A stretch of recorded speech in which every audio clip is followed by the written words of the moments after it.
सिजावल जे ठेकेदार Usman लोठियो press club Sujawal पहुंची सहाफ़ियुनि वटि दाहींदे चयो आहे त मूं गुज़िरियल बल्दियाती निज़ाम दौरान टाउन कमेटी सिजावल जे मुख़्तलिफ़ मोहल्लनि घिटियुनि में तोड़े वाटर सप्लाई स्कीम जा कम कराया हुआ, जंहिंजी रक़म मूंखे अञा ताईं न मिली सघी आहे।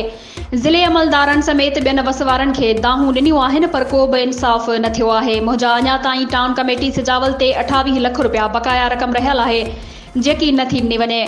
हुन चयो त जेको बि मटीरियल इस्तेमालु कयो वियो उहो दुकाननि तां ओधर ते खंयो हो।